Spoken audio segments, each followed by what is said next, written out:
अस्सलाम वालेकुम नाज़रीन। जैसे कि आपके इल्म में है कि वज़ीर-ए-आज़म पाकिस्तान इमरान ख़ान के ख़िलाफ़ तहरीक अदम एतमाद असम्बली में पेश हो चुकी है और कल असम्बली का इजलास बुला लिया गया है। अब हम एक ख़ास सिनेरियो पे आज बात करना चाहते हैं कि लेट्स सपोज़ तहरीक अदम एतमाद इमरान ख़ान साहब के ख़िलाफ़ कामयाब हो जाती है और फिर जो असम्बली में जिन पार्टीज़ की अक्सरियत है, नून लीग या पीपल्स पार्टी, उनमें से कोई वज़ीर-ए-आज़म बन जाता है तो कि तो क्या ये तब्दीली है, क्या ये पाकिस्तान का फ्यूचर है? तो मैं इस चीज़ से इख्तलाफ़ करता हूँ, ये पाकिस्तान का फ्यूचर नहीं है। हम इमरान ख़ान साहब की करदगी की बुनियाद पर और जिस तरह उन्होंने पिछले 2.5-3 साल में और 3.5 साल मुल्क में हुकूमत की है, उनके तर्ज़ हुकूमत से शदीद इख्तलाफ़ रखते हैं और ये समझते हैं कि वो उस तब्दीली का जिस तब्दीली का उन्होंने दावा किया था वो नहीं ला सके और पाकिस्तान को उसी मौरूसी सियासत, उसी ट्रेडिशनल सियासत की तरफ ही लेके गए, बल्कि पाकिस्तान को वो एक किस्म की दुश्मनी की सियासत की तरफ ले गए, जहाँ पे वो आगे नहीं बढ़े बल्कि उन्होंने जो उनकी अपने सियासी जमातों के साथ, सियासी लीडर्स के साथ, सियासी लोगों के साथ जो अख्तलाफात थे, उन्होंने उनको ज़ाती अना का मसला बनाया और उस अना की वजह से वो मुल्क को किसी बेहतरी की तरफ नहीं लेके गए बल्कि मुल्क जामिद हुआ और पाकिस्तान की मईशत, पाकिस्तान की सियासत, पाकिस्तान की जो मुआशरत है और ख़ास तौर पे जिसमें आप कह लें कि सियासी अखलाकियात हैं, उनमें इन्हितात आया। और इमरान ख़ान साहब की इस नाकामी की वजह से पाकिस्तान में जो मौरूसी सियासत का अफरीद था, जो काफ़ी हद तक कमज़ोर हो चुका था, वो दोबारा मजबूत हो गया। अब हम इस सिनेरियो में बात करने लगे हैं कि अगर इमरान ख़ान साहब को हटा दिया जाता है तो क्या उसके बाद हमारा फिर मुस्तकबिल, क्या हमारा फिर फ्यूचर नवाज शरीफ साहब के ख़ानदान के हाथ में आ जाएगा या जरदारी साहब के ख़ानदान में आ जाएगा या फिर मौलाना फजल रहमान साहब के ख़ानदान में आ जाएगा? क्या फिर यही मौरूसी सियासत पाकिस्तान, मौरूसी सियासतदान फिर पाकिस्तान पे मुसलत रहेंगे, फिर इन्हीं के बच्चे हमारे पे मुसलत रहेंगे? तो क्या ये पाकिस्तान का मुस्तकबिल है? क्या इस वजह से इमरान ख़ान साहब को हटाना चाहिए कि इन्हीं पुराने सियासतदानों को हमारे ऊपर मुसलत हो जाना चाहिए? तो मैं नहीं समझता कि इसलिए इमरान ख़ान का साहब को हटाना चाहिए। मैं ये समझता हूँ कि इमरान ख़ान साहब को उनकी कारकर्दगी की वजह से, उनकी जो इक़दामात रहे हैं, उनका जो वे ऑफ गवर्नेंस था, उसकी बुनियाद पे ऑफ कोर्स उनको जो कानूनी और आइनी तरीका है उसके मुताबिक उन्हें वोट ऑफ नो कॉन्फिडेंस से हटाना चाहिए। लेकिन उसके बाद, हटाने के बाद आने वाले इलेक्शन में हमें नई और नौजवान लीडरशिप को आगे लाना है और मौरूसी क़यादत से, मौरूसी लोगों से और जो मौरूसी सियासी पार्टियाँ, इनसे हमें दूर हटना है। इन्हें हमें अपनी मुल्क की जो सियासत है उन्हें पीछे हटाना है और ख़ास तौर पे इन पार्टीज़ के अंदर जो लोग मौजूद हैं उन्हें भी अब रेजिस्ट करना होगा कि ये जो ख़ानदानी सियासत आ रही है, ये मौरूसी सियासत आ रही है, ये जो बाप के पास बेटे की या बेटी की सियासत आ रही है, इसको ख़त्म करना है। और इसके लिए इन लोगों को आवाज़ उठानी। कुछ अर्सा पहले साद रफ़ीक साहब ने और कुछ चौधरी शुजात ने, चौधरी निसार ने कुछ अर्सा आवाज़ उठाई थी जब मरीम नवाज़ को लॉन्च किया जा रहा था नून लीग में, लेकिन फिर उनकी आवाज़ दब गई। उस वजह से, उसकी आवाज़ दबने की वजह यही थी कि एक तो इमरान ख़ान साहब की कारकर्दगी बहुत बुरी थी जिसकी वजह से, और दूसरी तरफ फिर कोई ऐसा ओपोनेंट नहीं था जो कि इमरान ख़ान साहब को उस वक्त चैलेंज कर रहा था। तो उस वजह से सियासी जो मौरूसी सियासत में उनकी के ख़िलाफ़ जो उनकी आवाज़ें थी वो आहिस्ता आहिस्ता दब गई। तो आने वाले दिनों में क्या पाकिस्तान के नौजवान को इन्हीं मौरूसी सियासतदानों के पीछे चलना है जो पिछले 30-35 साल से असम्बली में मौजूद है और पाकिस्तान को किसी बेहतरी की तरफ नहीं लेके गए, बल्कि इनके अपने ही एसेट, इनके अपने ही वसाइल, इनके अपने ही ख़ानदान अमीर होते गए और मुल्क की जो मईशत है, मुल्क का जो गरीब तबका है वो गरीब से गरीब होता गया। तो क्या इन्हीं लोगों को लाना है? तो अगर ये तब्दीली है तो फिर मैं इस तब्दीली के हक़ में नहीं हूँ। अगर हमने तब्दीली लानी है, अगर हम समझते हैं कि पाकिस्तान को तब्दील करना है, तो उसके लिए ये ज़रूरी है कि आने वाले इलेक्शन में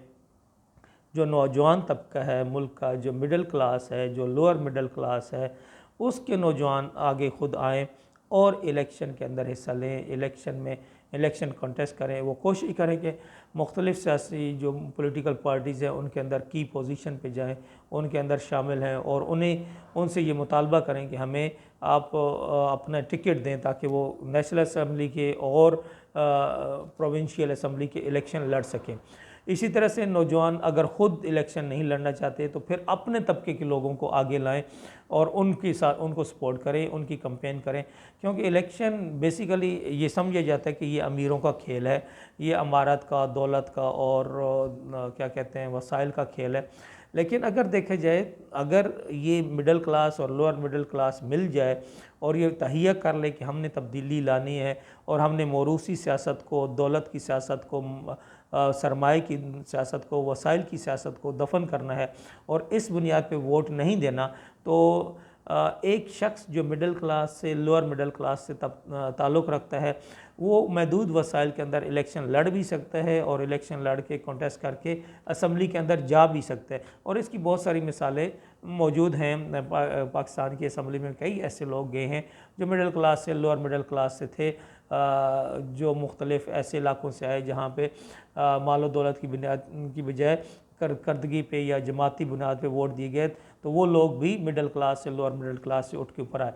तो अगर हमने पाकिस्तान को तब्दील करना है, हमने पाकिस्तान को आगे लेके जाना है, तो सबसे पहले हमें मौरूसी सियासत से जान छुड़ानी होगी। मौरूसी सियासत का सबसे बड़ा अलमिया ये होता है कि ट्रू लीडरशिप आगे नहीं आती, हकीकी जो क़यादत होती है वो आगे नहीं आती, अहल क़यादत आगे नहीं आती। उसमें क्या होता है कि जो सियासतदान होते हैं उन्हीं के बच्चे, उन्हीं की औलादें, उन्हीं के ख़ानदान से लोग जो कि उनसे रिलेशन की वजह से, उनके माल की वजह से, उनकी दौलत की वजह से, उनकी वसाइल की वजह से, उनके नाम की वजह से सियासत में आ जाते हैं। वो अपनी अहलियत की वजह से, अपनी कारकर्दगी की वजह से नहीं आ रहे होते, बल्कि वो उससे इनहेरिटेड, जो उनके पास पॉलिटिकल एक इनहेरिटेंस होती है, उसकी बुनियाद पर सियासत में आ जाते हैं। और इसकी वजह से क्या होता है कि with the passage of time जो क्वालिटी ऑफ लीडरशिप है वो डिक्लाइन करती है। तो पाकिस्तान का एक अलमिया तो यही है कि क्वालिटी ऑफ लीडरशिप डिक्लाइन कर गई है, क्वालिटी ऑफ लीडरशिप बहुत कमज़ोर है। तो ये एक अलमी है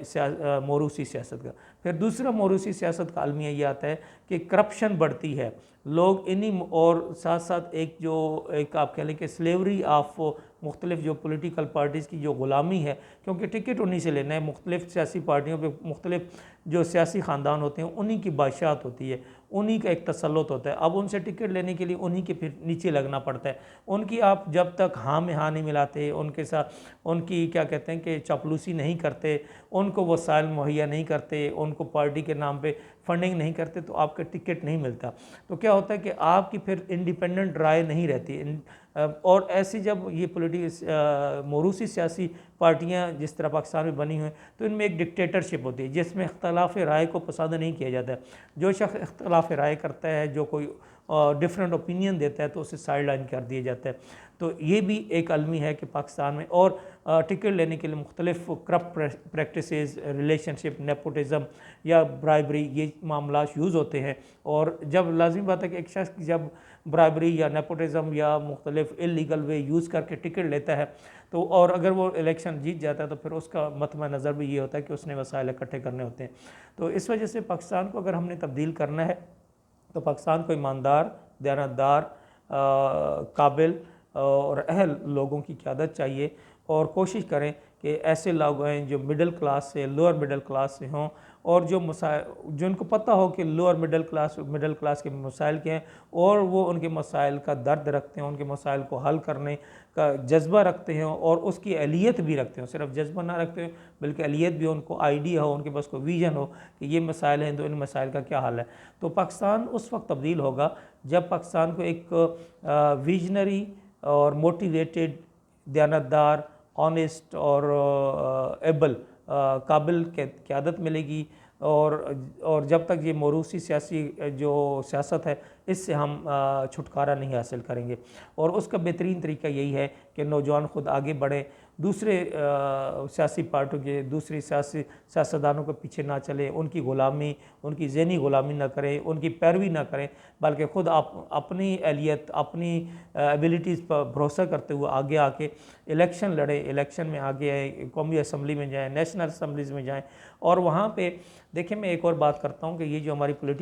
सुपर पॉलिटिकल एलीट है, ये पाकिस्तान के वसाइल पे काबिज़ है। इन्होंने जिस भी आप शोबे को देखेंगे, इसमें जो बड़े बड़े सरमायादार होंगे, वही सरमायादार असम्बलीज़ के अंदर होंगे, कौमी असम्बली में होंगे या सूबाई असम्बली में होंगे या सेनेट में मौजूद होंगे, और ये अरबपति और करोड़पति होते हैं। इन्हीं के पास ये वसाइल होते हैं, ये असम्बलीज़ में आते हैं, ये फिर मज़ीद वसाइल इकट्ठा करते हैं, फिर अपने ख़ानदान में मीन की अकोमोलेशन ऑफ वेल्थ होती है। जब middle class, lower middle class से लोग आगे आएंगे तो वो ऐसी पॉलिसीज़ पाकिस्तान को देंगे, ऐसी कानून साजी करेंगे, ऐसी लेजिस्लेशन होगी कि ये जो accumulation of money in few hand है, कि जो दौलत चंद हाथों में इकट्ठी हो रही है,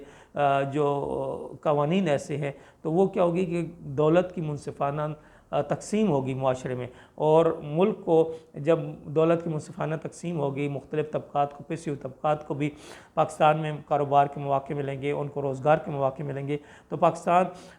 मुआशी तौर पर भी खुशहाल होगा। और अगर विजन वाले लोग आएंगे और काबिल लोग आगे आएंगे जिनके पास नॉलेज होगा, इल्म होगा मुख्तलिफ़ शोबों का, तो पाकिस्तान में जिन चीज़ों के, जैसे हम कहते हैं कि पाकिस्तान में बहुत ज़्यादा इंपोर्ट्स होती हैं, बहुत सारी चीज़ें बाहर से आती हैं कि जो पाकिस्तान में नहीं बनती, तो उस शोबे को देखेंगे कि पाकिस्तान में क्या क्या चीज़ बनाई जा सकती है, उसकी इंडस्ट्री लगाएंगे। अभी क्या होता है कि इंडस्ट्री,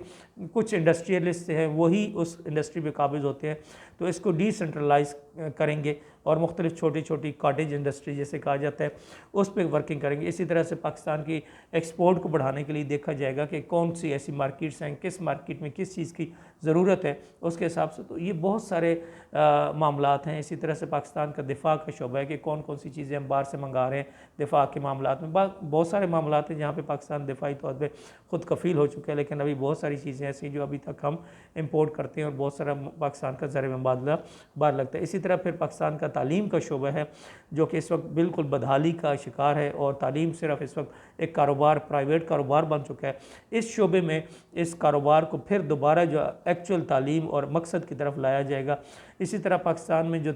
सेहत का शोबा है, इसके माहिरीन आएँ जो मुल्क व कौम का दर्द रखते हों, और वो इस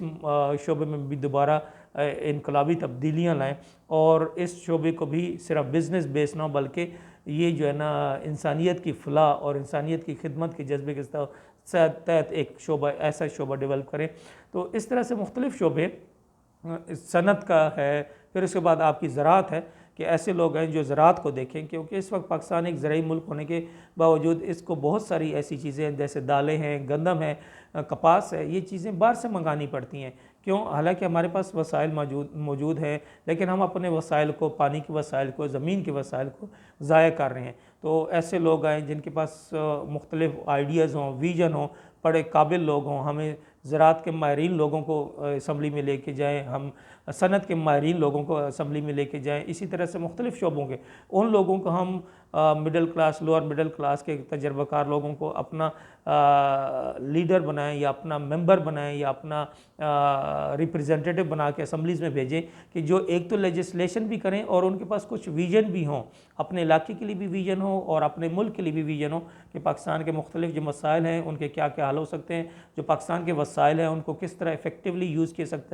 जा सकता है। जिस तरह अभी पाकिस्तान के एनर्जी का बहुत बड़ा मसला है कि पाकिस्तान को बहुत ज़्यादा पेट्रोलियम, डीज़ल, पेट्रोल इंपोर्ट करना होता है, इस पर बहुत ज़्यादा पाकिस्तान का सरमाया खर्च होता है। तो इस पे एनर्जी के रेलिवेंट और इस एनर्जी का जो क्रूड ऑयल या पेट्रोल और डीज़ल बेस जो इस वक्त पाकिस्तान की सनत है या ट्रांसपोर्टेशन है, इसको कैसे कन्वर्ट करना है, कहाँ पे लेके जाना है, या तो उसके लिए इसके माहिरीन असम्बलीज़ में आएँ और कानून साजी करें। तो ये वो रास्ता है जिसके ज़रिए हम पाकिस्तान को तब्दील कर सकते हैं कि आपके माहिरीन, मुख्तलिफ़ शोबों के माहिरीन ही आपके नुमाइंदे हों और उनको पाकिस्तान के मसाइल का भी पता हो और उन मसाइल को हल करने के लिए वो उनको सलूशन भी पता हो या वो सलूशन तलाश करते सकते हों कि ये प्रॉब्लम है तो इसका ये सलूशन है। तो ये पाकिस्तान के लिए रास्ता है। मौरूसी सियासत से जान छुड़ाना, काबिल अहल लोगों को और अपने शोबों के माहिर लोगों को आप असम्बलीज़ में कानून साजी के लिए और इसी तरह से मुल्क की जो पॉलिसीज़ है, मुख्तलिफ़ पॉलिसीज़ बनाने के लिए भेजें ताकि पाकिस्तान तरक्की करे और तब्दीली की तरफ जाए। इजाज़त दीजिए। अस्सलाम वालेकुम।